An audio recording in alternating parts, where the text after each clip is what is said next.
प्रसन्न करके आज तक देवराज का आह्वान बहुतों ने किया, किंतु रुष्ट करके मेरा आह्वान करने वाले उद्दंड कौन हो तुम? कर कर कर कर दिव्य दृष्टि से बाण शक्ति से जीते ये सारा रण, शांत चित धरे आत्मबल भरे जीते हर बाधा गढ़, छूट ना पाए लक्ष्य हो चाहे सूक्ष्म सा छुपा होकर, राधे कर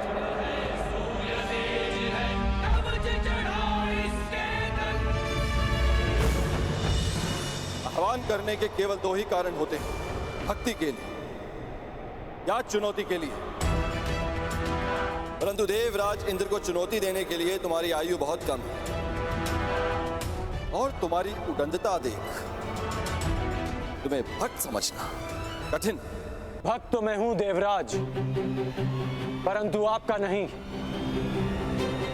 अपने गुरु का।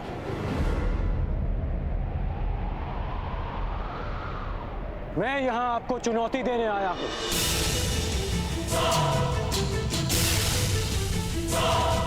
मुझे देवराज इंद्र नहीं, उस अहंकार को जिसने देवराज इंद्र की मति हर ली है। देवराज इंद्र को चुनौती देने वाले बालक कहां से आए, मैं भी जानने का इच्छुक हूं। मुझे ललकारने वाले का कुल क्या है, जाति क्या है?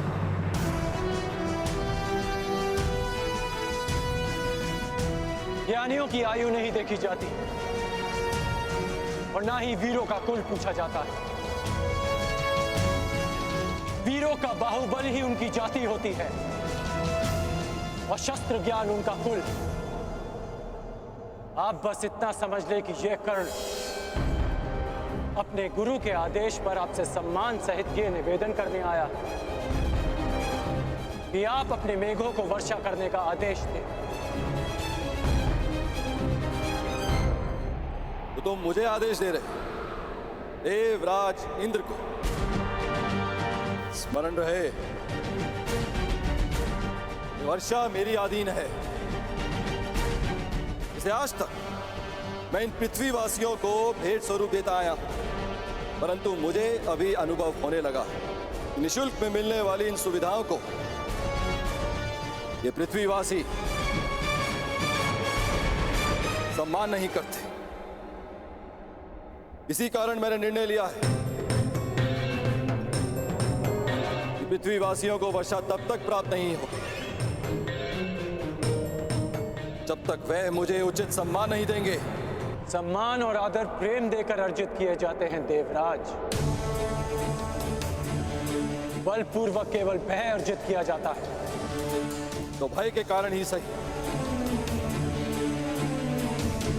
मुझे सम्मान चाहिए।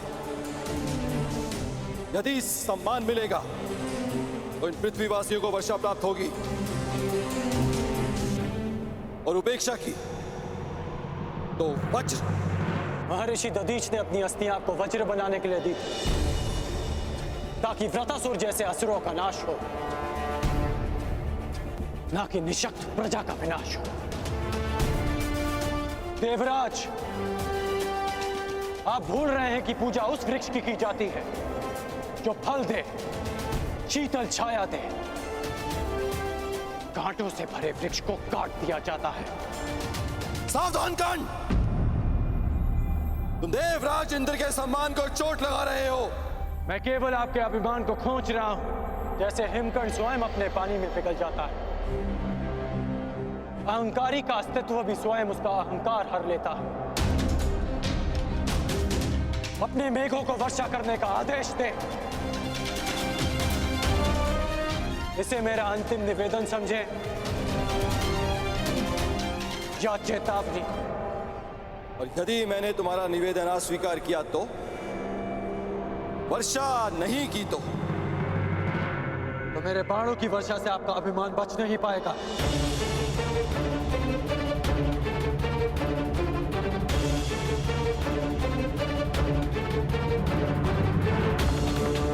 अज्ञानी बालक, एक इंद्रधनुष क्या बना लिया, देवराज इंद्र का आह्वान क्या कर लिया, तो समझने लगे कि तुम मुझे चुनौती दे सकते हो। 2 बाण क्या प्राप्त हो गए। तुम्हें प्रतीत होता है कि तुम वज्रधारी इंद्र का सामना करोगे। आपको वज्र दान में मिला है देवराज।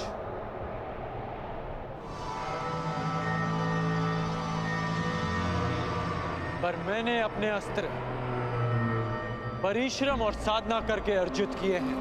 बस उद्दंड बस।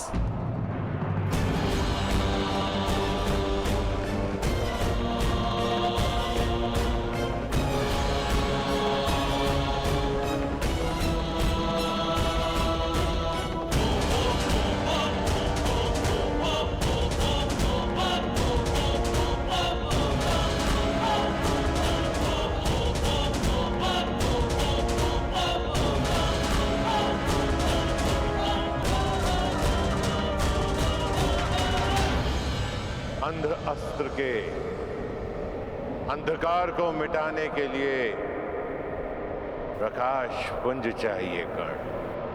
चक्षुमास्त्र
मेरे अस्त्रों को निष्क्रिय करने वाला मनुष्य ये है।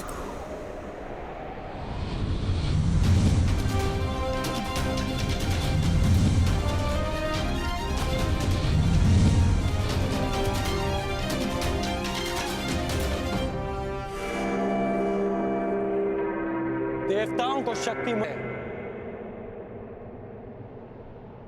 और जब देवता अहंकारी हो जाए तो मनुष्य को विरोध में खड़ा होना ही पड़ता है।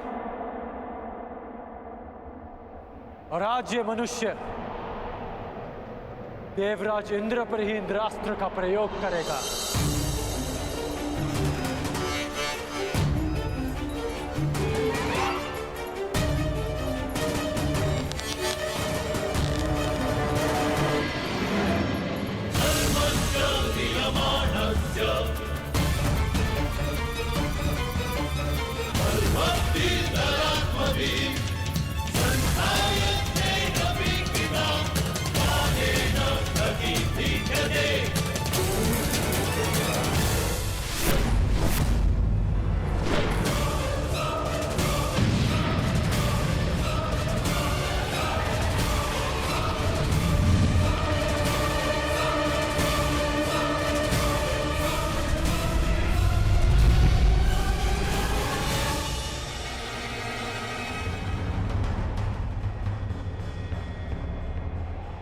मूर्ख, तुमने इंद्रास्त्र का प्रयोग स्वयं इंद्र पे किया।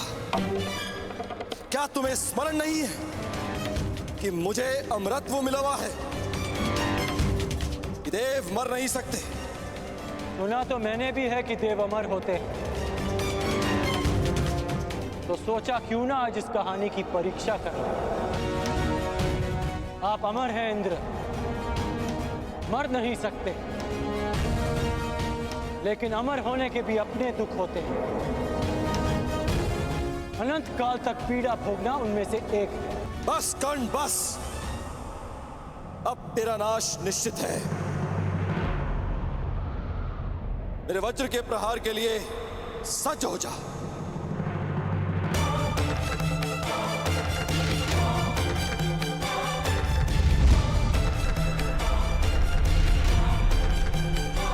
देवमानवयोः युद्धं कर्णस्य च महेन्द्रस्य च दृष्टमिदय किञ्चित् न केनापि कुत्रचित्।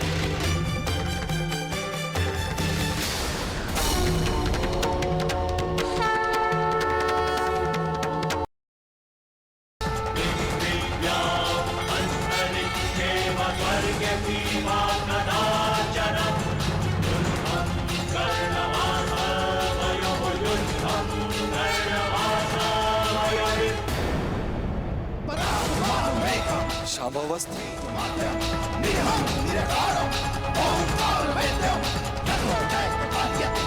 महादेव शिव शंभू का दिव्य अस्त्र नहीं, मैं इस पर वज्र से प्रहार कर कर महादेव को रुष्ट नहीं कर सकता।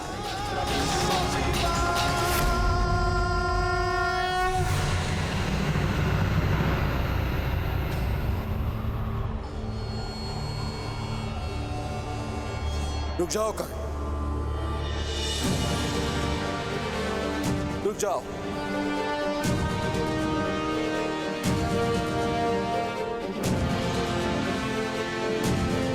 मैं अपनी पराजय स्वीकार करता हूं।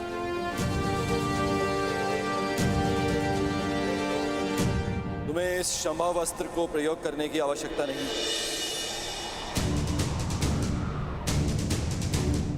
गंगा पुत्र भीष्म और आचार्य द्रोण के अतिरिक्त मैंने किसी धनुर्धारी में इतनी मेधा नहीं देखी, इतना बल नहीं देखा।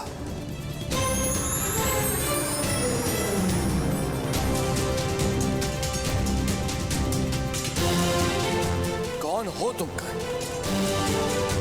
और कौन है वो जिसने तुम्हें इतना सक्षम बनाया? कौन है वो महागुरु? कौन है जिसके शिष्य हो तुम?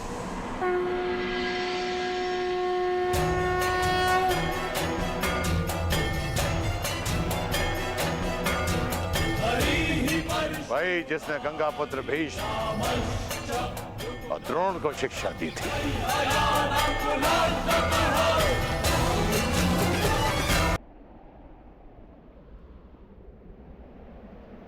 कौन है वो महागुरु? कौन है जिसके शिष्य हो तुम?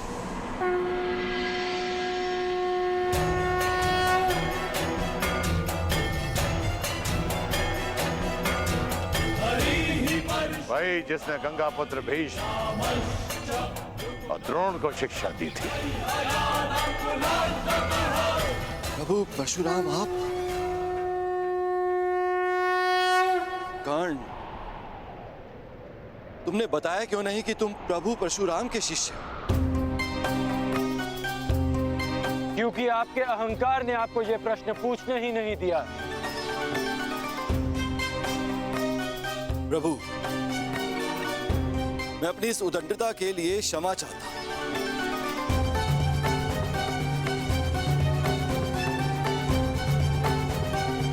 मेरे इस अहंकार ने मेरी मति को हर लिया था, जो मैं समझ नहीं पाया कि ऐसा प्रतिभावान योद्धा केवल आपका ही शिष्य हो सकता है। मैं क्षमा चाहता हूं, अर्थात मेघों को अभी वर्षा का आदेश देता हूं।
तुम्हें चुनकर मैंने भूल नहीं की है कर्ण। तुमने अच्छा प्रदर्शन किया है।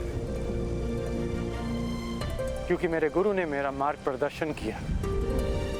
ये कर्ण की नहीं, आपकी शिक्षा की विजय है गुरुदेव। कर्ण, वर्षों तक तुमने शस्त्र साधना की, मेरे हर आदेश का पालन किया, मेरे द्वारा दी गई हर परीक्षा में तुम खरे उतरे हो राधे। और आज तुमने इंद्रदेव का अहंकार तोड़कर मुझे गौरवान्वित किया है। इसका तात्पर्य जानते हो कर्ण? इसका अर्थ यह है तुम उन शस्त्रों को धारण करने के पात्र बन गए हो जो देवताओं को भी उपलब्ध नहीं है। मैं तुम्हें ब्रह्मशील अस्त्र की दीक्षा दूंगा। मैं तुम्हें ब्रह्मांड अस्त्र की शिक्षा दूंगा। और परशुराम को सदैव ये गर्व होगा, ये दीक्षा प्राप्त करने वाला राधे कर्ण परशुराम का प्रतिबिंब है।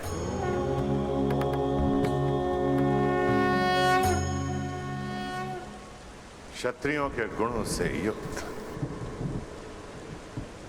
ये ब्राह्मण शिष्य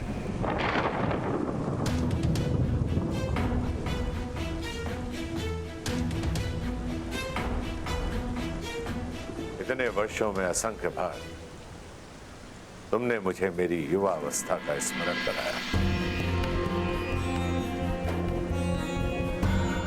और आज इन मेधों को, इस नभ को, 7 तल्लों, चारों दिशाओं को मैं साक्षी मानकर सगर्व कहता हूं कि धनुर्विद्या में और युद्ध कौशल में तुम परशुराम के पर्याय, महादेव के अतिरिक्त तुमसे श्रेष्ठ धनुर्धर कोई नहीं है इस संसार में।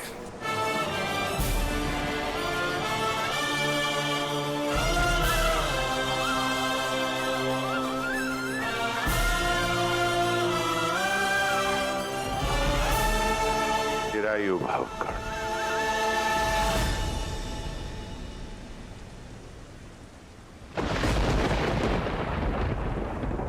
कर्ण, कर्ण, कर्ण,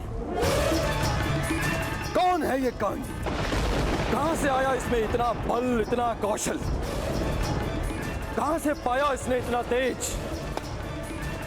समझ नहीं आया कि केवल ब्राह्मणों को शिक्षा देने का प्रण लेने वाले परशुराम ने आखिर क्यों एक सूत पुत्र को अपना शिष्य बनाया? कुछ तो भेद है जिसे इंद्र भेद करके रहेगा। देवराज इंद्र को तो तुमने पराजित कर दिया कर्ण, परंतु देवराज इंद्र के भीतर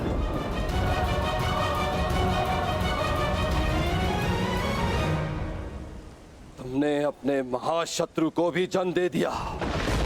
तुम्हारे विनाश तक तुम्हारा पीछा नहीं छोड़ूंगा कर्ण।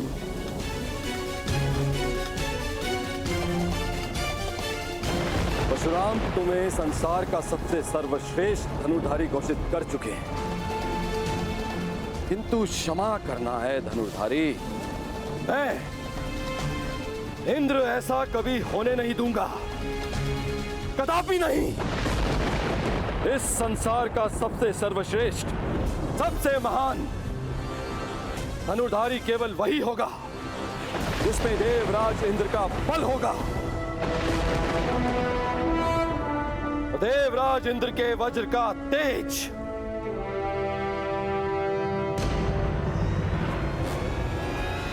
जो स्वयं इंद्र के अंश से जन्मा है,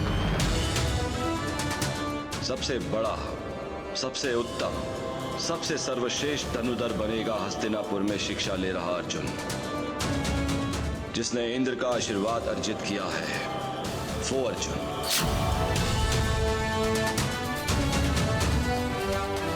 तुम जैसा धनुर्धर ना कभी जन्मा था,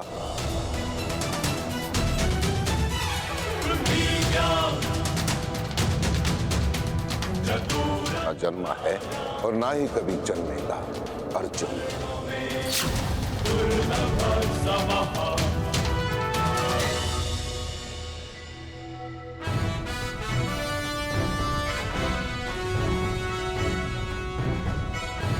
तुमसे श्रेष्ठ धनुर्धर कोई नहीं है इस संसार में। चिरायु भावकर्ण। सबसे महान धनुर्धारी केवल वही होगा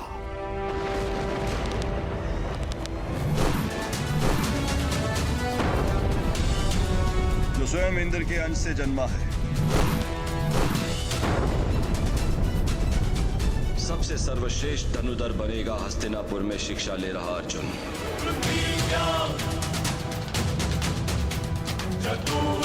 जिसने इंद्र का आशीर्वाद अर्जित किया है वो अर्जुन।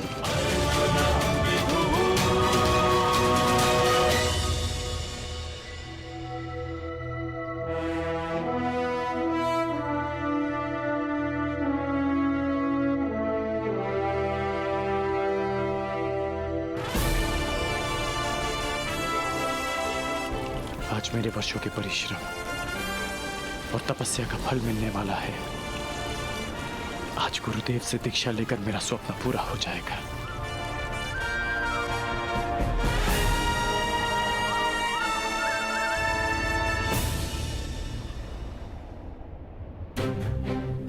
मैं कर्ण हूं, हस्तिनापुर का ब्राह्मण।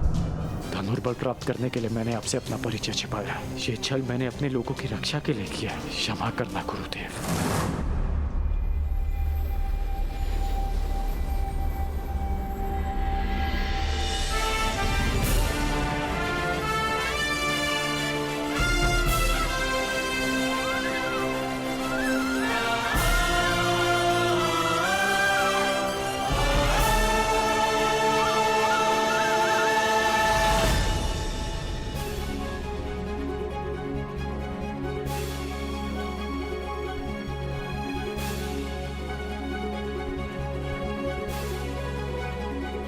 अंतिम दीक्षा के लिए तैयार हो कर्ण? प्रस्तुत हो गुरुदेव। वत्स, इस संपूर्ण ब्रह्मांड की रचना ब्रह्मदेव ने की है और उनसे बड़ा संहारक कोई नहीं हो सकता है। इसलिए ब्रह्मदेव के शस्त्रों से अधिक संहारक कुछ भी नहीं है। और वो 3 शस्त्र हैं: ब्रह्मास्त्र, ब्रह्मशीरस्त्र और ब्रह्मांडास्त्र। कर्ण, उनकी दीक्षा से पहले तुम्हें मुझे वचन देना होगा। इनका प्रयोग तुम उत्तरदायित्व के साथ करोगे, संसार के हित के लिए करोगे और तभी करोगे जब तुम्हारे समक्ष और कोई मार्ग ना बचा हो। सूर्य देव को साक्षी मानकर ये राधे आपको ये वचन देता है।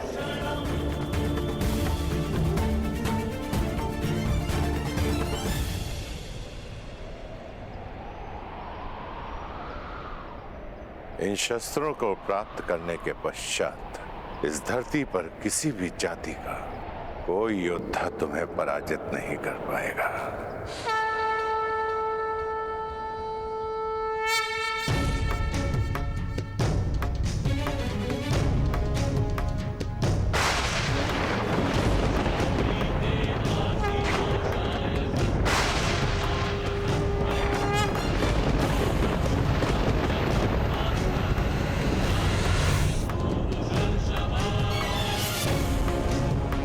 ब्रह्मास्त्र अब ये तुम्हारे शरीर में विद्यमान है राधे। ब्रह्मास्त्र के पश्चात ब्रह्मदेव ने एक और महाशस्त्र का निर्माण किया जो ब्रह्मास्त्र से 4 गुना शक्तिशाली है। ब्रह्मशिर अस्त्र।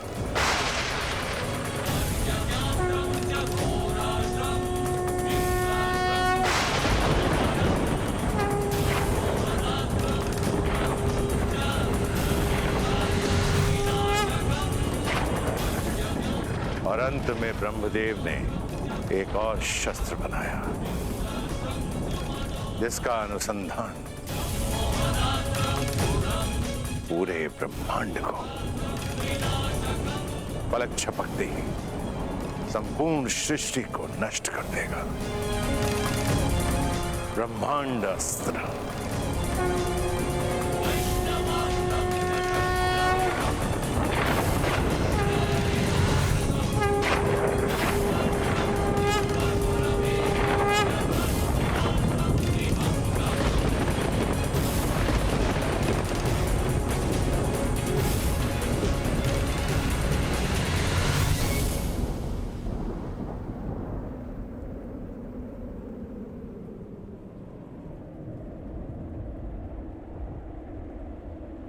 गुरुदेव,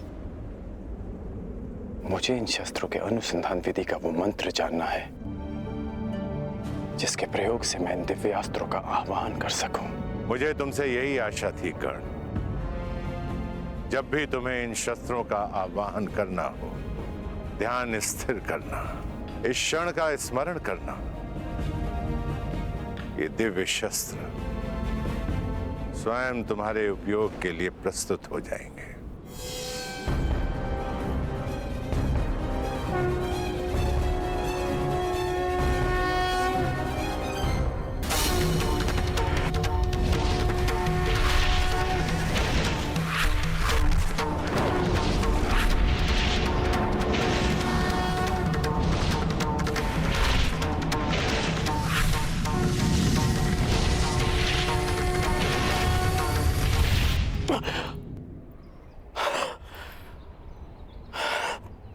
कर्ण, शिक्षा प्रारंभ से पहले तुमने बताया था कि तुम महर्षि भृगु के वंशावली में से हो।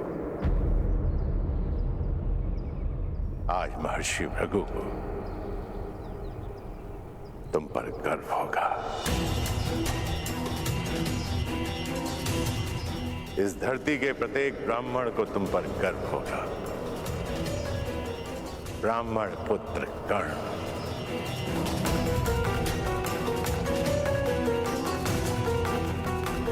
और तुम्हारे इस गुरु को सदैव गर्व रहेगा कि उसे दीक्षा के लिए तुम्हारे जैसा ब्राह्मण पुत्र मिला।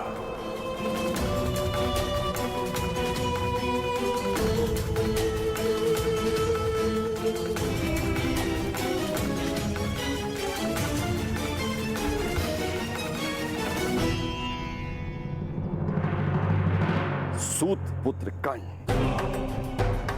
ब्राह्मण पुत्र बनकर दिव्यास्त्र का ज्ञान ले रहा है। मूर्ख, तुमने इंद्र के मान और अभिमान पर प्रहार किया है जो उसके लिए सब कुछ था। अब इंद्र तुम्हारे दिव्यास्त्र के ज्ञान पर प्रहार करेगा जो तुम्हारे लिए सब कुछ है। पर इंद्र सीधा प्रहार क्यों करेगा? यदि मेमना सिंह का मुखौटा पहनकर स्वयं सिंह की गोद में बैठ जाए तो उसका आखेट नहीं करते, केवल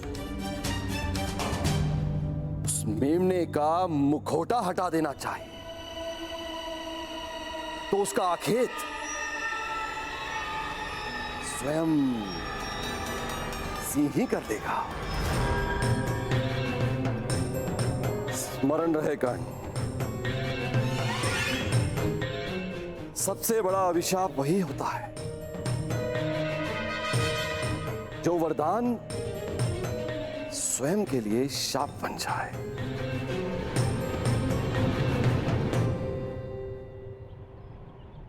आज मुझे ऐसा प्रतीत हो रहा है कि मैं मुक्त हो गया हूं। एक विचित्र दिव्य संतोष है मेरे मन में।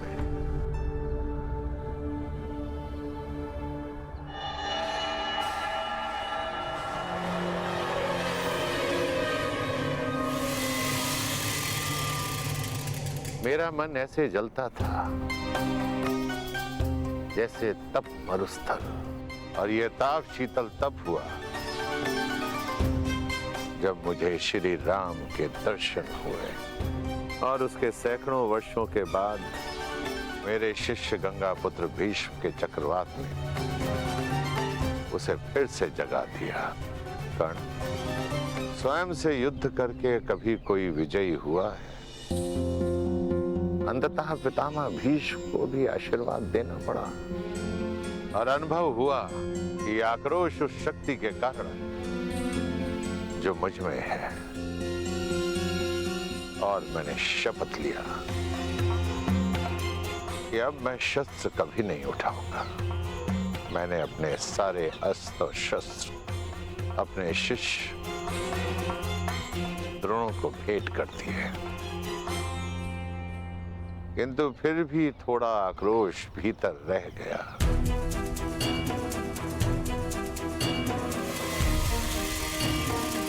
फिर तुम आए कर्ण, क्षत्रियों के तेज से युक्त ब्राह्मण कुमार। संसार में यदि तुम्हारी तुलना किसी से की जा सकती है तो वो स्वयं परशुराम से की जा सकती है। इसलिए मैंने तुम्हें अपने आप को समर्पित कर दिया, और आज तुम्हें अपने सभी दिव्यास्त्र प्रदान करके मन बहुत हल्का हो गया। चिरायु भव ब्राह्मण कुमार, तुम मेरा नाम तीनों लोकों में अमर करोगे।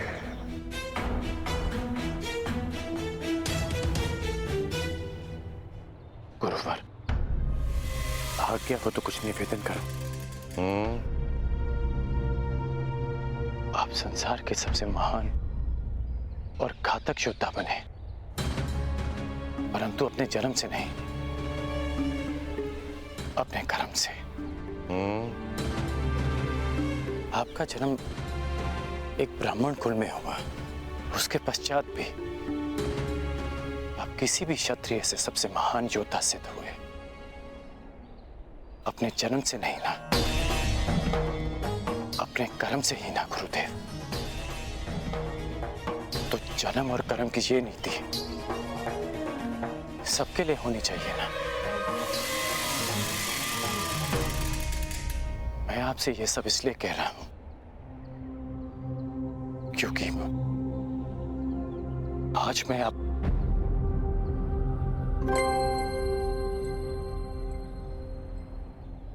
गुरुवर,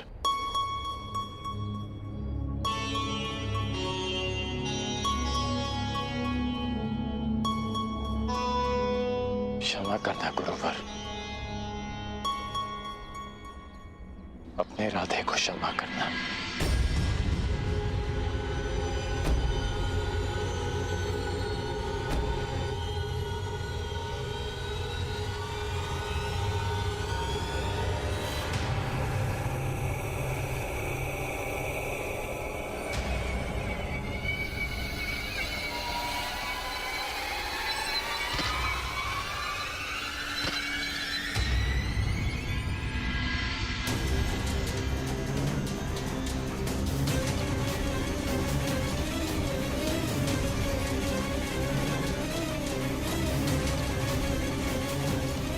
वर्षों बाद गुरुवर संतोष की निद्रा में है।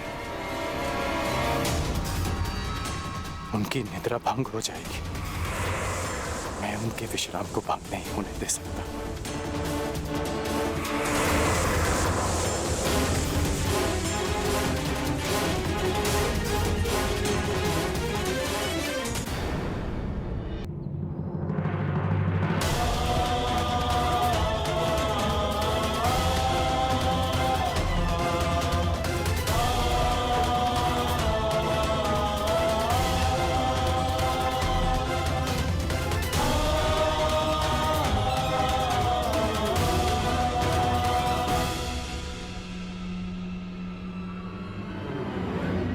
ये रक्त कहां से रिस रहा है?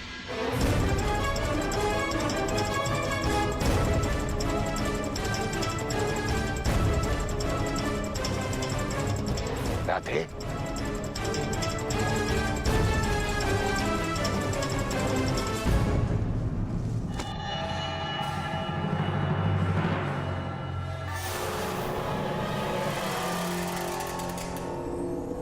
इतने डंक से तुमने?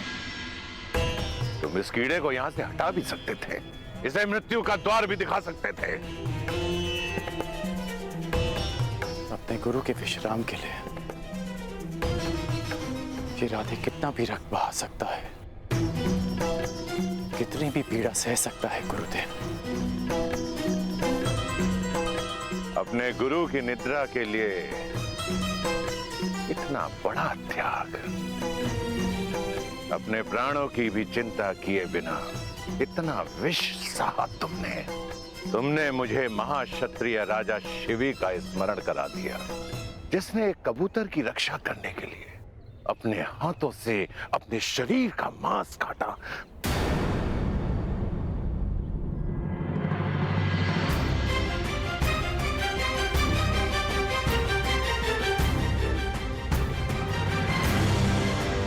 क्षत्रिय?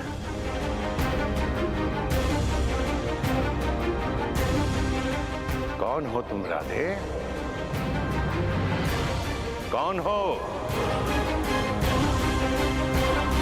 कौन हो तुम राधे? मैं राधे आपका शिष्य कर्ण। ये मेरे प्रश्न का उत्तर नहीं है कर्ण।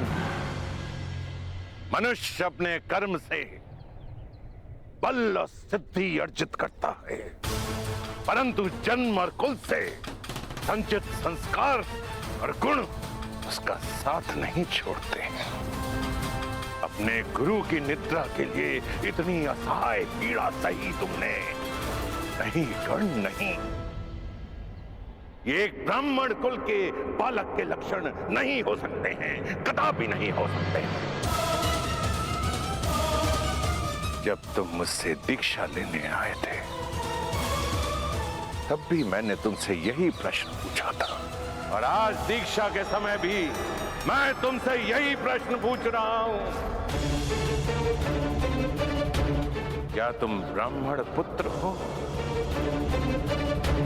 क्या तुम ब्राह्मण पुत्र हो?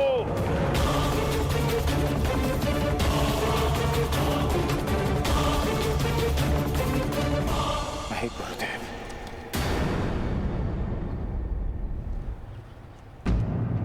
मैं एक सूत पुत्र हूं, राधे कर्ण, अधिरथ का पुत्र कर्ण।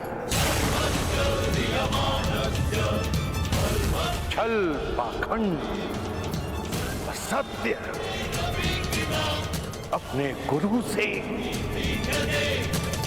मैंने तुम्हें सच्चे मन से शिक्षा दी, और तुमने अपने गुरु के साथ झूठ बोला, अपने गुरु के साथ छलावा। क्योंकि मुझे शस्त्र बल चाहिए था गुरुदेव, क्योंकि अपना परिचय छिपाने के छल के अतिरिक्त मेरे पास और कोई हल नहीं था। क्योंकि कोई भी गुरु एक सूत पुत्र को धनुर्विद्या नहीं देना चाहता था, और आप भी ब्राह्मणों के अतिरिक्त किसी और को शिक्षा नहीं देते।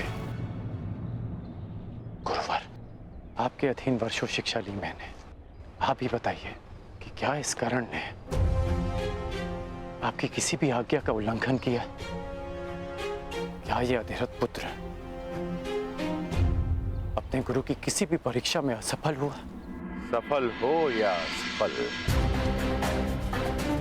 छल छल होता है कर्ण, और तुमने शिक्षा ग्रहण नहीं की, चोरी की है तुमने। तुम्हें इस अपराध का दंड मिलेगा। तुमने मेरे दिव्यास्त्रों को प्राप्त करने के लिए अपने गुरु से झूठ बोलने का महापाप किया है। रोक है तुम पर। अब तुम अपने गुरु से श्राप भी लेते जाओ। मैं जमदग्नि पुत्र परशुराम तुम्हें श्राप देता हूं कि मेरे द्वारा दिए गए दिव्यास्त्रों का तुम उपयोग नहीं कर पाओगे। जिस समय तुम्हें इन दिव्यास्त्रों की सबसे अधिक आवश्यकता होगी, उस समय तुम इसके अनुसंधान की विधि भूल जाओगे।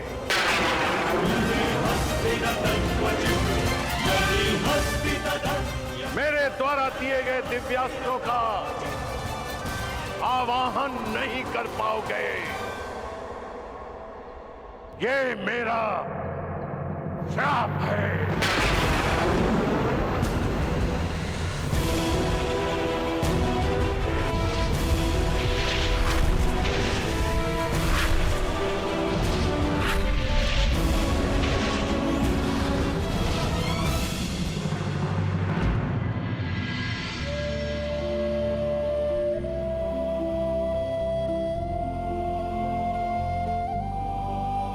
अपने गुरु से छल करने के पश्चात तुम अपने गुरु से दृष्टि मिलाने का साहस कर रहे हो। चले जाओ यहां से कर्ण, चले जाओ। इस श्राप के बाद ये पवित्र भूमि भी अभिशापित और अपवित्र हो गई है। जाओ। यदि ऐसा है तो ये स्थान तभी अपवित्र हो गया था जब मैंने पांव रखे। श्राप आपने मुझे आज दिया, परंतु अभिशापित तो मैं जन्म से ही रहा हूं।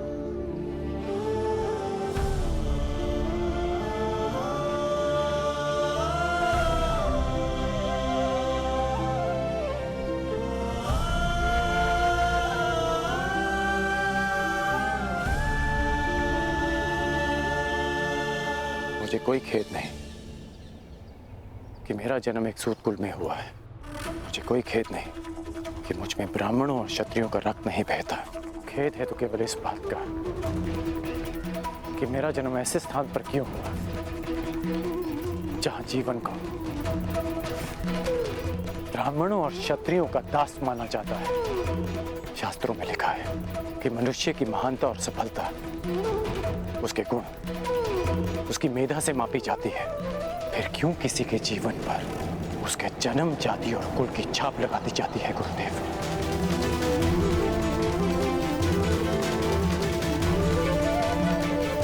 सफलता उसके गुण, उसकी मेधा से मापी जाती है।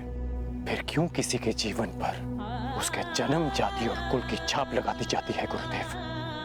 जब विश्वामित्र राजकुल में जन्म लेकर ब्रह्म ऋषि बन सकते हैं, जब आचार्य द्रोण ब्राह्मण कुल के होकर क्षत्रियों को ललकार सकते हैं, जब मेरे महान गुरु परशुराम एक ब्राह्मण होकर शस्त्र धारण कर सकते हैं, तो फिर सूत पुत्र के साथ अन्याय क्यों गुरुदेव? क्यों ऐसा होता है कि यदि एक सूत पुत्र वेद की ऋचा सुन ले तो उसके मुख में पिघला सीसा भर दिया जाता है? क्यों किसी शूद्र को शिक्षा के अधिकार से वंचित रखा जाता है? क्यों मेरे भाई शोण को मार दिया गया था? क्योंकि उसने वेद पाठ करने का दुस्साहस किया। क्यों एक क्षत्रिय की उदंडता को उसका साहस माना जाता है और एक सूत की वीरता को उसका दुस्साहस? क्यों गुरुदेव? क्यों क्यों क्यों क्यों क्यों? जिन ब्रह्मदेव के दिव्यास्त्र आपने मुझे सौंपे, उन्होंने सृष्टि की रचना में क्या कोई भेदभाव किया? जन्म से लेकर अभी शरण में आने तक सदैव अपमान सा आपके चरणों में आया तो लगा कि हाँ, मुझ में भी प्राण है। आपकी छत्रो छाया से वंचित नहीं होना चाहता था गुरुदेव। ये कारण सम्मान से जीवन जीने का अधिकार चाहता था। इसलिए जीवन में पहली बार असत्य कहा, परंतु आपके प्रति मेरी श्रद्धा, मेरी शिक्षा के प्रति मेरी निष्ठा और मेरे कर्म के प्रति मेरी आस्था में किंचित भी असत्य नहीं है गुरुदेव। आपके इस शिष्य ने आपकी हर शिक्षा, हर परीक्षा को ईश्वर का प्रसाद मानकर ग्रहण किया और आज ये राधे सगर्व आपका श्राप भी स्वीकार करता है। किंतु इतना निवेदन अवश्य करूंगा कि मेरा सूत पुत्र होना मेरे अधिकार में नहीं था। इतना अवश्य कहूंगा कि आपने मुझे उस भूल के लिए श्राप दिया जिस पर मेरा कोई वश नहीं था गुरुदेव। तुम्हारा तुम्हारे जन्म पर वश नहीं था, मैं जानता हूं, परंतु तुम्हारा वश कर्म पे तो था और तुम्हें श्राप तुम्हारे असत्य बोलने के कर्म के कारण मिला है। नहीं गुरुदेव, एक सूत पुत्र को श्राप मिला क्योंकि उसका जन्म ब्राह्मण कुल में नहीं हुआ, क्योंकि एक सूत होने के पश्चात भी उसने सम्मान से जीवन जीना चाहा, अपना अस्तित्व बनाना चाहा, इसलिए एक सूत पुत्र को श्राप मिला।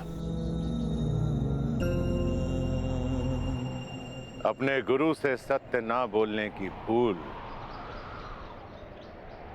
तुमसे हुई है कर्ण,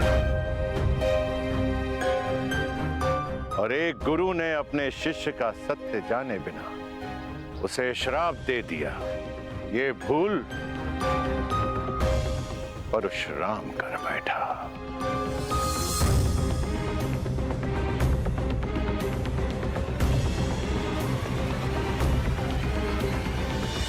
मेरे द्वारा दिए गए श्राप को मैं वापस तो नहीं ले सकता हूं कर्ण, परंतु उसके प्रभाव को कम करने का प्रयत्न अवश्य करूंगा। आज से तुम्हारे बाणों में ऐसा तेज होगा जो तुम्हें मेरे अन्य शिष्यों से भिन्न करेगा।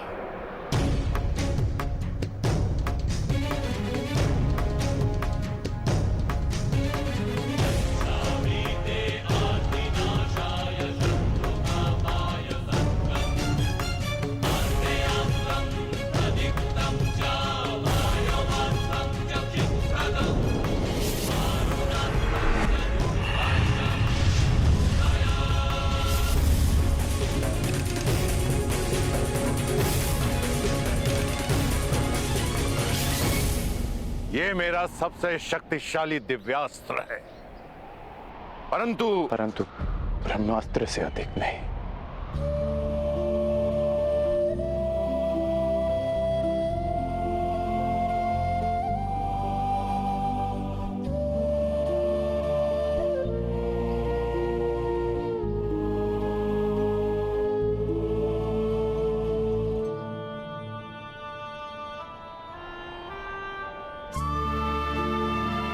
गुरु दक्षिणा मांगिए गुरुदेव। गुरु दक्षिणा क्या मांगू मैं तुमसे कर्ण? सब कुछ तो मैंने तुमसे ले लिया है,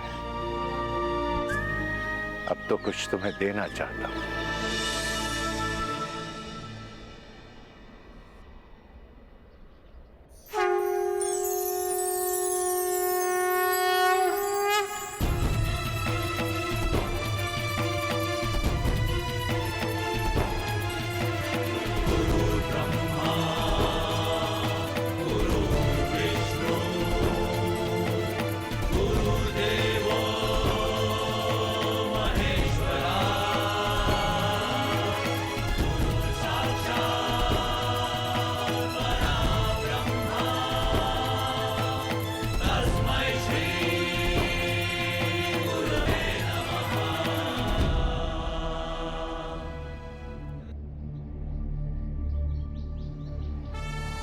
ये मेरा दिव्य धनुष है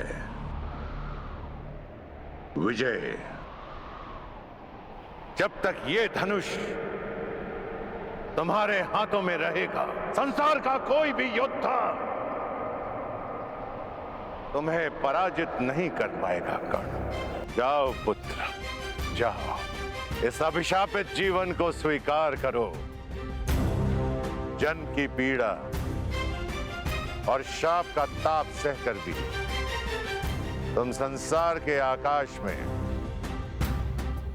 सूर्य की भांति चमको।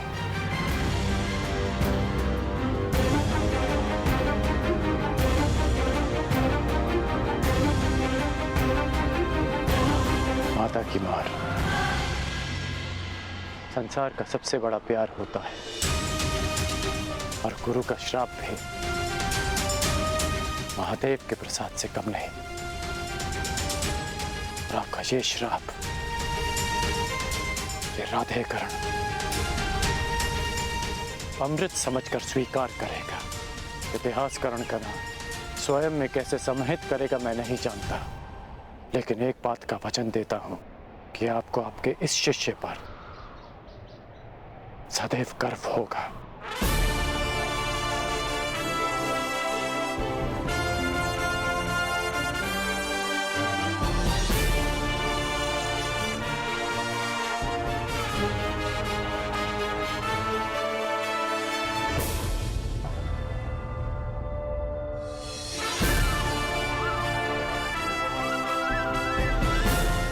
आज से मेरा नया जीवन प्रारंभ होता है। दिव्यास्त्रधारी कर्ण, और मैं अभिशापित सूत पुत्र भी, मैं जिसे जीवन का अधिकार नहीं मिला, और मैं जो इस अधिकार के लिए अपनी अंतिम श्वास तक लड़ूंगा, मैं राधेकर्ण।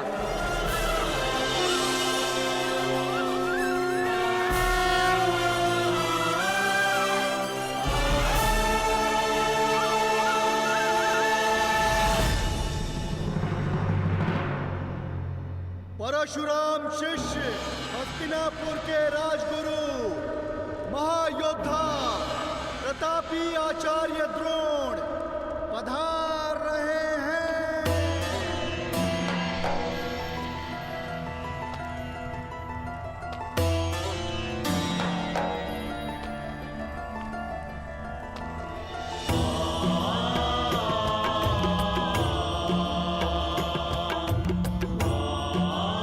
हस्तिनापुर नरेश महाराज धृतराष्ट्र की जय हो। आपके स्वर से लगता है कि रंगभूमि कुमारों के प्रदर्शन के लिए तैयार है। जी महाराज, 105 योद्धा हस्तिनापुर के आकाश में अपने शस्त्र बल का तेज फैलाने के लिए प्रस्तुत है। और इतना नहीं महाराज, हस्तिनापुर की जनता अपने राजकुमारों के स्वागत के लिए आतुर है, प्रतीक्षा कर रहे हैं कि वे कब आएंगे। समय आ गया है जब मेरे पुत्र अपनी योग्यता का प्रदर्शन करेंगे। समय की चाल में आहट नहीं होती महाराज, किंतु वेग की भांति वो चलता है। कल की ही बात लगती है कि नन्हे कौरव और पांडव इसी महल के आंगन में उद्दंडता करते फिरते थे, और आज शक्ति का प्रदर्शन करने के लिए प्रस्तुत हैं। भाग्यशाली है भीष्म जो अपने पुत्रों का ये रूपांतरण देख सकता है। सौभाग्यशाली तो हस्तिनापुर है ताचरी, जिसे आपकी छत्र छाया मिली।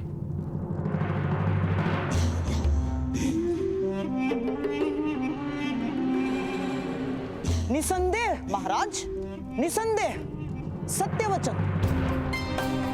जिस राज्य के महाबली भीष्म और महाधनुर्धर द्रोण जैसे स्तंभ हो, वो राज्य सौभाग्यशाली होगा ही। और मुझे पूर्ण विश्वास है कि राजकुमारों का ये प्रदर्शन निश्चित रूप से हस्तिनापुर को गर्वित करेगा।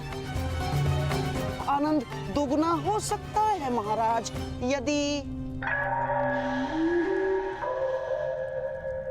यदि क्या शकुरी?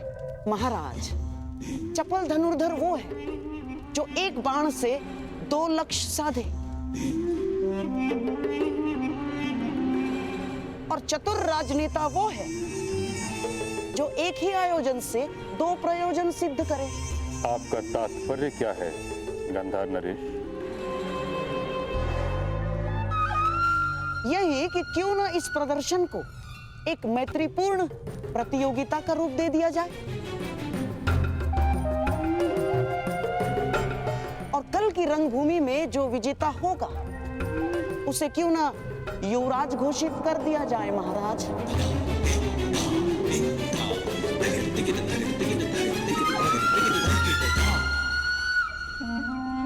रंगभूमि में जो विजेता होगा उसे क्यों ना युवराज घोषित कर दिया जाए महाराज।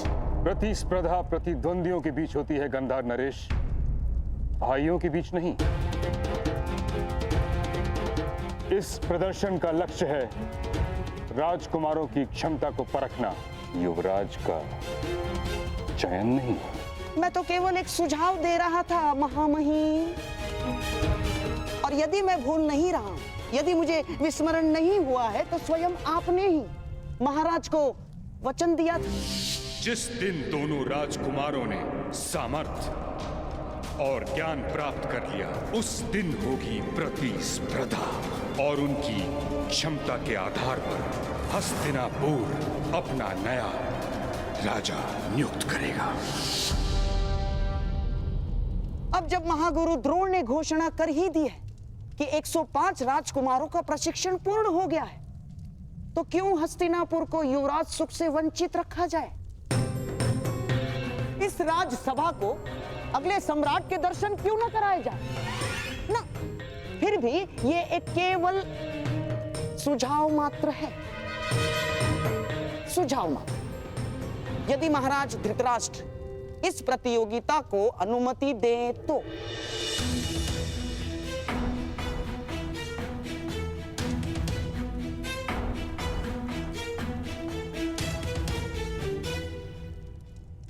उचित कह रहे हो शकुनी। इस सुझाव पर विचार किया जा सकता है। निश्चित रूप से हस्तिनापुर को युवराज की आवश्यकता है। निश्चित रूप से युवराज की आवश्यकता है महाराज, किंतु चयन के लिए प्रतिस्पर्धा विकल्प नहीं। महामहिम का कथन सत्य है महाराज। इन 105 भाइयों को एक साथ मिलकर हस्तिनापुर की रक्षा करनी है। जो उत्तराधिकार के लिए एक दूसरे से लड़ बैठेंगे, वो मिलकर किसी देश की रक्षा कैसे करेंगे? यह संभव है महाराज। ये रंगभूमि 105 भाइयों के कौशल का प्रदर्शन स्थल है, उत्तराधिकारियों के मध्य। इसे युद्ध क्षेत्र मत बनाए। रंगभूमि के इस आयोजन से युवराज के चयन का प्रयोजन सिद्ध होता है, तो इसमें खोट क्या है आचार्य? खोट केवल इतना है गंधार नरेश कि कहीं भाइयों के बीच का खेल रक्त रंजित स्पर्धा में न बदल जाए। महामहिम भीष्म बिल्कुल ठीक कह रहे हैं। आचार्य, वो क्षत्रिय कैसा जो युद्ध से भयभीत हो जाए, और वो राजकुमार कैसा जो अपने राज्य की रक्षा के लिए घाव खाने से पीछे हट जाए? और क्या गुरु द्रोण को अपने शिष्यों पर इतना भी विश्वास नहीं कि वे तनिक पीड़ा सह सकेंगे? और क्या महामहिम भीष्म को अपने कुल के रक्त की परीक्षा लेना क्या इतना कठिन प्रतीत हो रहा है? क्यों?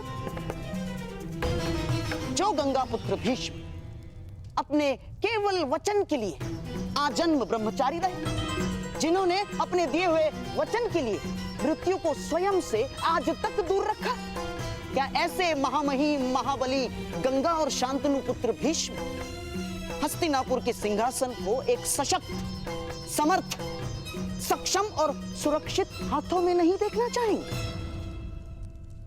मैं मानता हूं ताछरी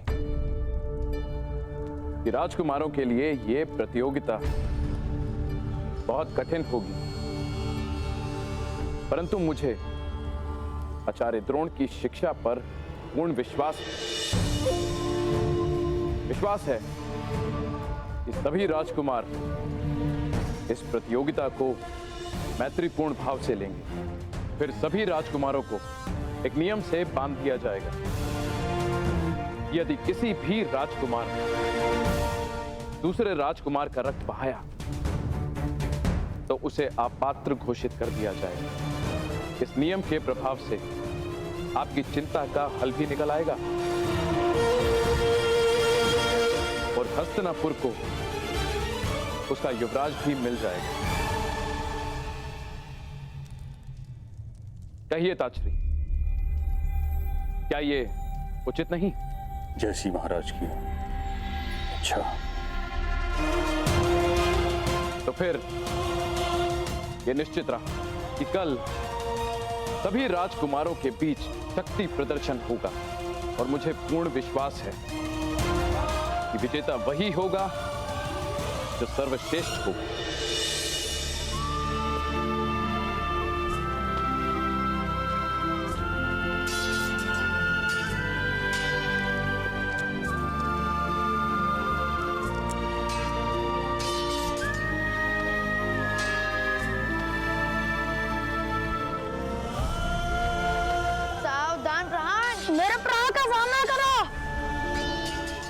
कल रंगभूमि में प्रदर्शन करोगे कौरव और पांडवों के साथ?